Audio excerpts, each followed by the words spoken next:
Hi guys, welcome back to my channel. Today, or welcome for the first time, you might be new, and if you're new, we're happy to have you.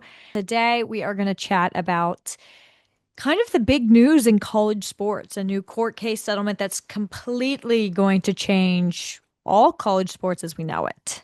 That sounds very hyperbolic. That sounds like I'm making things a bigger deal than they are, which is something that as a person I've very much been known to do. However, I feel like I'm understating it here. This is very, very big. So basically, the background of this court ruling is I believe some swimmers at Arizona State with the last name House, so it's not like the House of Representatives or whatever, versus the NCAA sued over missed NIL revenue due to, his school not being able to pay for using his name, blah, blah, blah, blah, blah, blah, blah. That part's a little confusing, and I gotta be honest, I didn't really read that much into that part. I won't lie to you. I can never tell a lie. I can tell lies. I actually enjoy lying a lot, but not in this situation. What I really want to talk about today is just explaining the house settlement in normal ways. The last like 3 or 4 days for me have been just trying to compile a bunch of different sources to learn exactly what has happened and what is going to happen because it's all very like legal, smart person chat. Not that I'm not smart, but I don't deliver things in a particularly smart way. So here is what's going to happen in a way that you can understand. So basically, in California on Friday night, when I had plans, so it was kind of rude to interrupt them, with this woman named Claudia, she was a judge, Women in Power. She was like, NCAA, you've had it. We're done. These antitrust settlements, this is not okay, and they settled. I'm not quite sure any of what that means, but don't even worry about it. We don't, that's not really important to this. It's not even that important. And so everything is going to change now. So there are three big components out of this. One is former athletes. Two is athletes going forward and the system they'll use. And three, what that means for rosters. So the first leg of that are former athletes starting from the year 2016, which is when I started college, which is exciting, but I wasn't a student athlete, so it doesn't really apply to me. They will receive a settlement from their university in the NCAA for missed wages from NIL.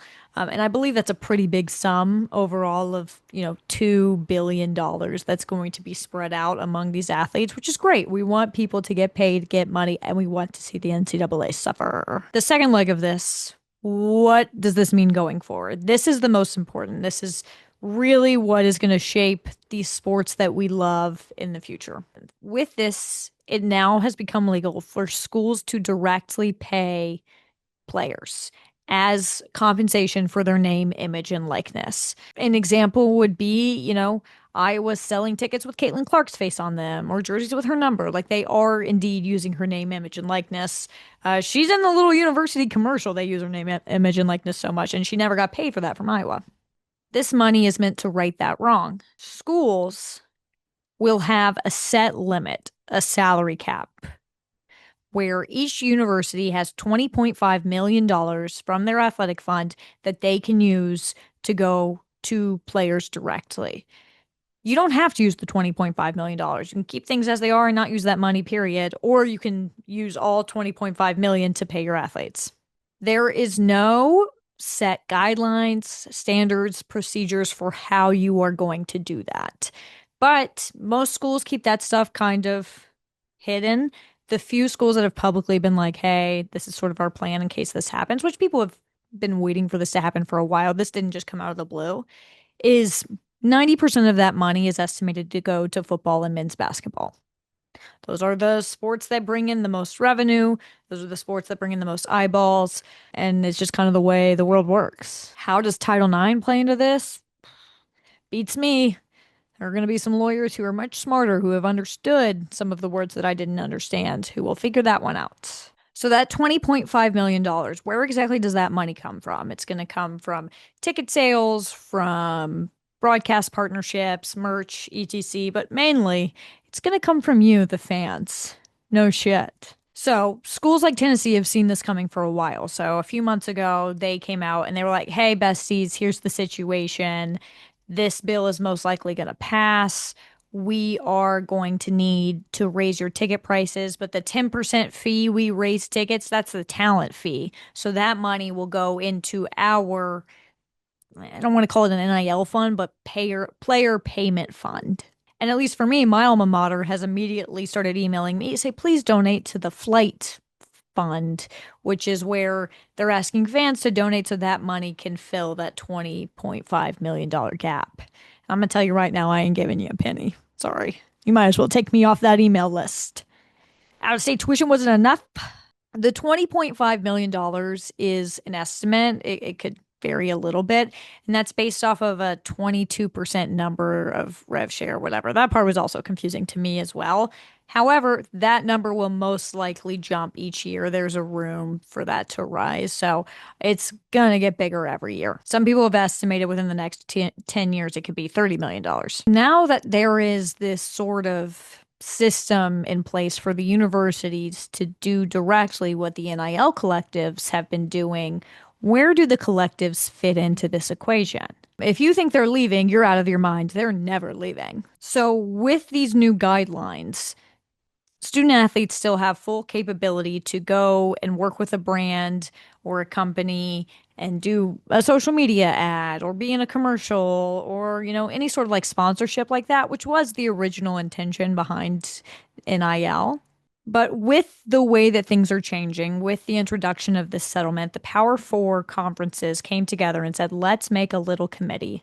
Let's make a little committee to oversee things because the NCAA obviously hasn't been doing that and they have no teeth and they cannot do anything. So they created this committee called the College Sports Commission and they hired the head of investigations for the MLB to run it. His name, I believe, starts with a B. Not gonna look it up. He looks, I think his name is Brian, I believe, and he looks like a Brian. But he will be in charge of this College Sports Commission. So, what is the deal with this College Sports Commission? They are acting as sort of now the governing body of NIL.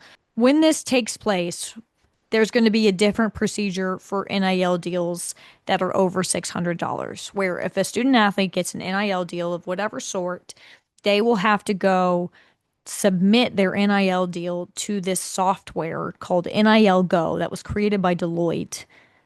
Who knew that's what Deloitte did? I didn't know.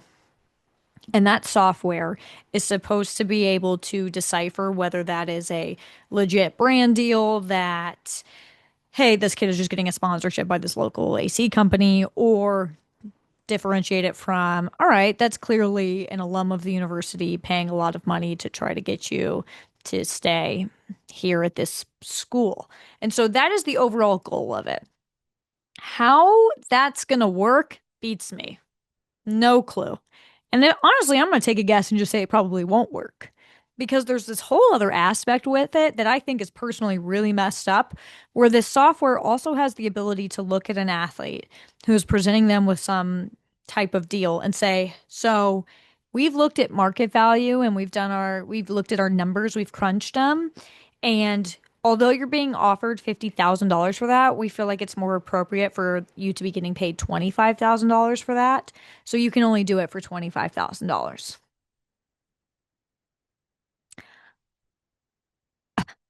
That is a lawsuit waiting to happen if I've ever heard one. That's crazy. That's crazy to say that you won't be able to make this amount of money because we don't think it's the market value, when market value is just whatever someone's willing to pay. Oh, whatever.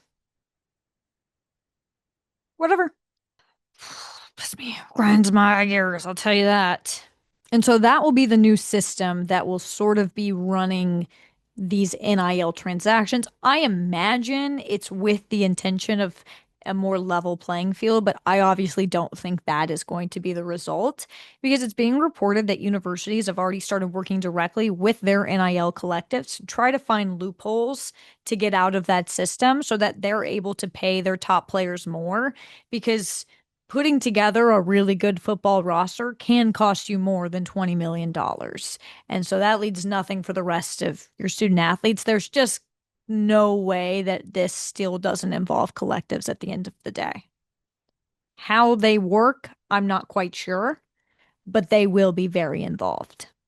And then the final aspect is kind of the forgotten one, and it's, I would say, the saddest one. With this settlement, there are now new roster limits. So the days of walk-ons are gone. A lot of non-revenue sports are going to be really, really affected by this, and they already have.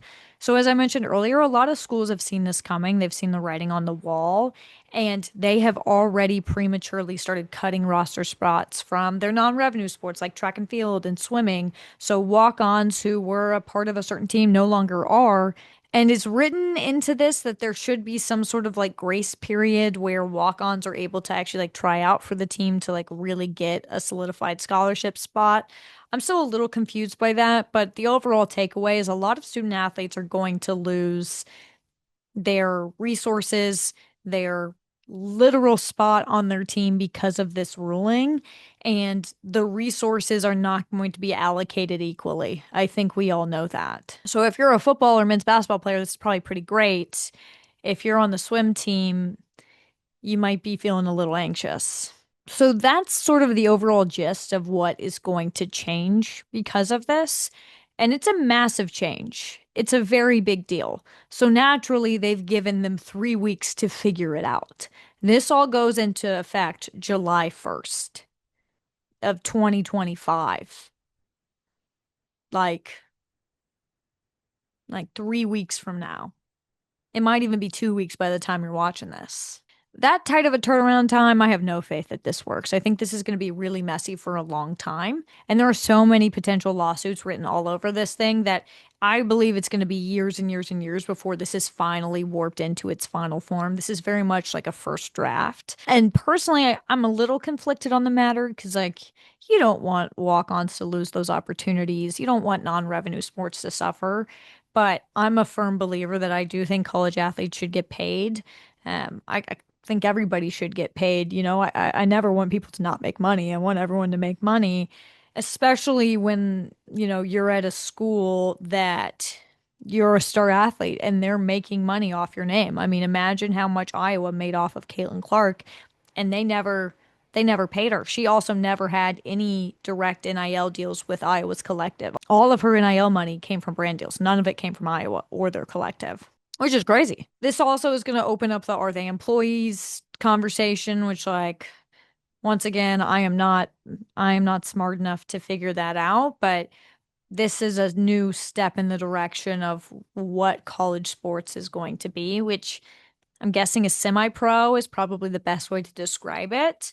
It's a whole lot of stuff. A lot of things are going on, and I'm happy to see the sport move forward, but you're also cautious about what you've lost and, nostalgic about the ways it used to be.